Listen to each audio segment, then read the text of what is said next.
A reading from the prophet Isaiah. Islands, listen to me. Pay attention, remotest peoples. The Lord called me before I was born. From my mother's womb he pronounced my name. He made my mouth a sharp sword and hid me in the shadow of his hand. He made me into a sharpened arrow and concealed me in his quiver. He said to me, "You are my servant Israel, in whom I shall be glorified." While I was thinking, I have toiled in vain, I have exhausted myself for nothing. And all the while my cause was with the Lord, my reward with my God. I was honored in the eyes of the Lord, my God was my strength. And now the Lord has spoken, he who formed me in the womb to be his servant, to bring Jacob back to him, to gather Israel to him. It is not enough for you to be my servant, to restore the tribes of Jacob and bring back the survivors of Israel. I will make you the light of the nations, so that my salvation may reach to the ends of the earth. The word of the Lord. The response to the psalm is, "My lips will tell of your help. My lips will tell of your help. In you, O Lord, I take refuge. Let me never be put to shame. In your justice, rescue me, free me, pay heed to me, and save me.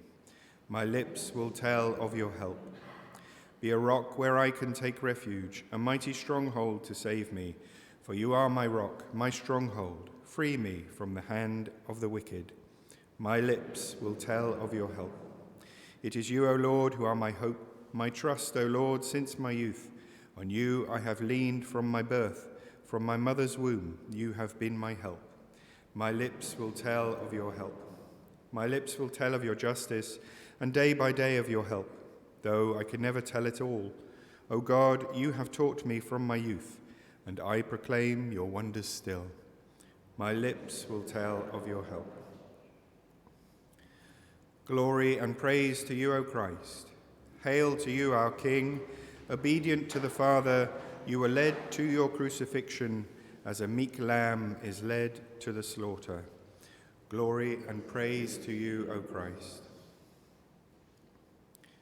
The Lord be with you.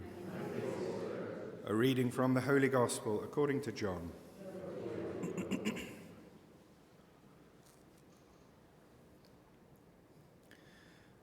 While at supper with his disciples, Jesus was troubled in spirit and declared, "I tell you most solemnly, one of you will betray me." The disciples looked at one another, wondering which he meant. The disciple Jesus loved was reclining next to Jesus. Simon Peter signed to him and said, "Ask who it is he means." So leaning back on Jesus' breast, he said, "Who is it, Lord?"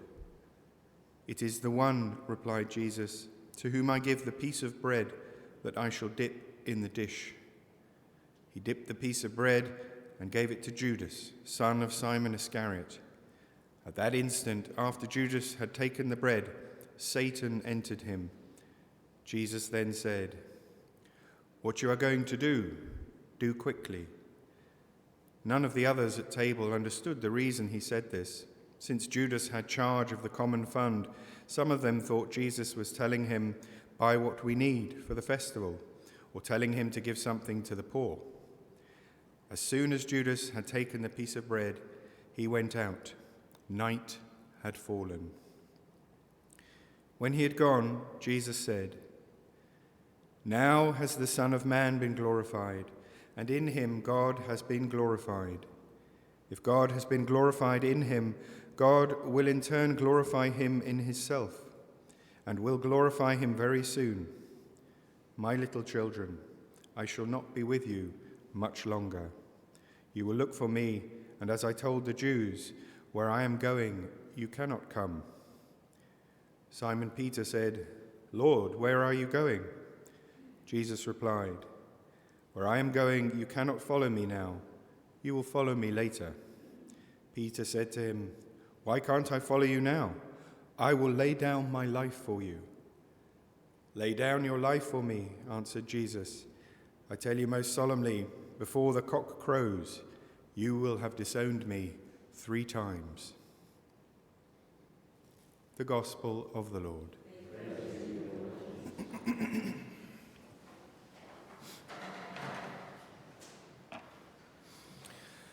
So we're getting closer and closer to our Triduum, and the events in the Gospel clearly point us in that direction, with the last little things moving into place before those events take place.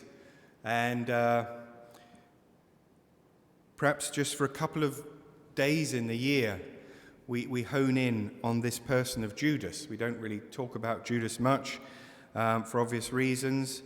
We don't really spend much time thinking about him, and we don't really have that much information about him from the Gospels. We do have key pertinent points, but we do have these days, and particularly today and tomorrow, Judas will be prominent because of his place in the events that unfold. And there's perhaps lots of speculation we could have about Judas, why he did what he did. But we can learn about, certainly about the intentions of Jesus and just the person of Jesus. And therefore, this is tremendously helpful as we go forward into this Holy Week to spend a bit of time looking at this relationship, perhaps, between Jesus and Judas, and draw out from it positive things that can help us, things that can open up for us even further the great mystery of who Jesus is, what he's giving to us, what he's offering to us. And perhaps the thing where we would start with Judas is to say, Jesus very clearly at different times in the gospel, and even what he says to Peter here, we don't really understand it. It's part of the mystery of Jesus being God and man, but he knows the future. He knows the future. He knows what's going to happen. We find that very clearly in different times. Even just, he knew that he was going to the cross right from the beginning. So he clearly knows the future. So he knew from the moment that Judas first became part of the apostles that this man would betray him.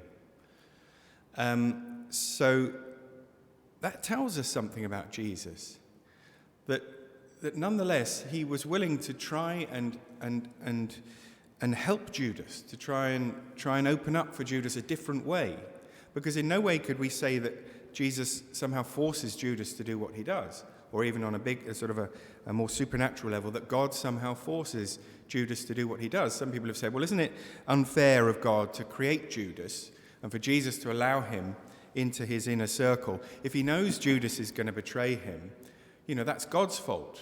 God should have either not created him, or Jesus should have turned him away, or Jesus should have somehow tried harder, taken him aside, saying, look, I know you're planning to betray me, but really it's not a good idea. So all of those would seem to be rational kind of responses, but that would take away from, as it were, every person's right to their free will, that God gives us free will, and doesn't condemn us to turn against him or turn away from him.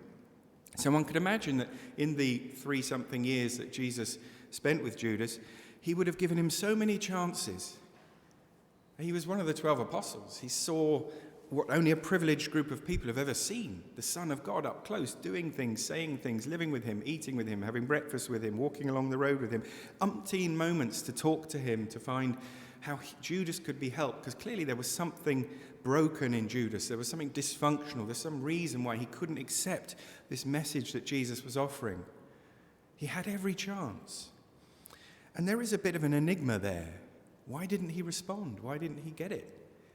Jesus wasn't asking him to be perfect. He was just asking him to accept who Jesus was, to love in the way that he could and to be faithful. And he resisted and he resisted and he resisted, and it got to the point where he just became prey for Satan. He was so confirmed in that resistance that in the end, Satan plucked him like a rotten fruit, as it were, and just used him at that moment. It wasn't totally Judas's fault that Jesus was betrayed. In a sense, he was just the instrument. We know that from all the accounts of the scribes and the Pharisees. It was them that did the organizational plotting. So in some way, we could say Jesus was always going to die. He always knew he was going to die. But he didn't want Judas. He didn't need Judas to be that instrument of betrayal. And in a way, you could sort of say Judas is Jesus' greatest success, because it shows how much Jesus is willing to tolerate rejection of him, resistance to him, right up to the last moment. He will never send us away. He will always be the one taking the initiative to try and draw us back into where God can help us and our lives can develop. So even though Judas, as it were, doesn't respond ultimately to that gift that Jesus offers, nonetheless, he is, as it were, Jesus' greatest success, because Jesus, through him, Jesus is able to show us the extent of his mercy, so that no one throughout history would ever be able to say, well, God rejected me. I was too bad for him.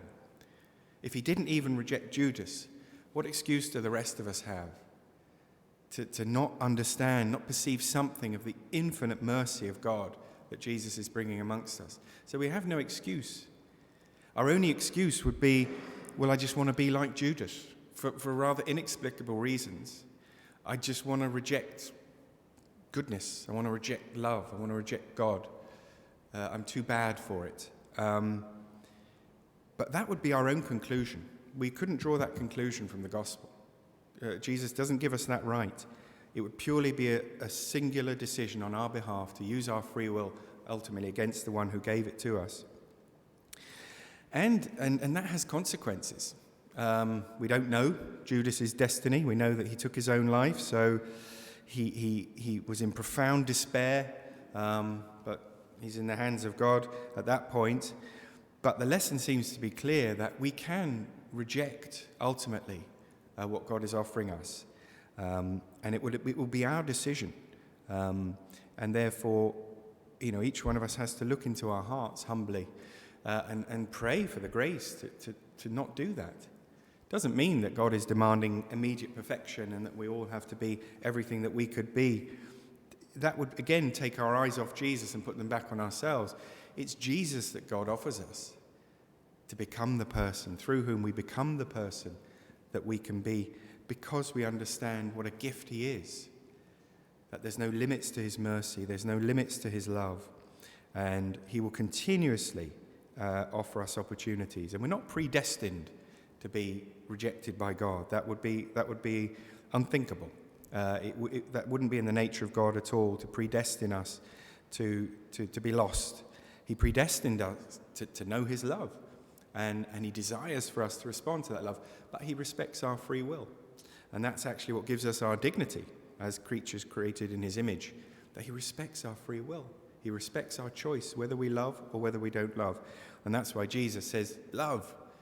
Love in two significant and most important ways. Love God and love those around you. And know God's love for you at the center of that.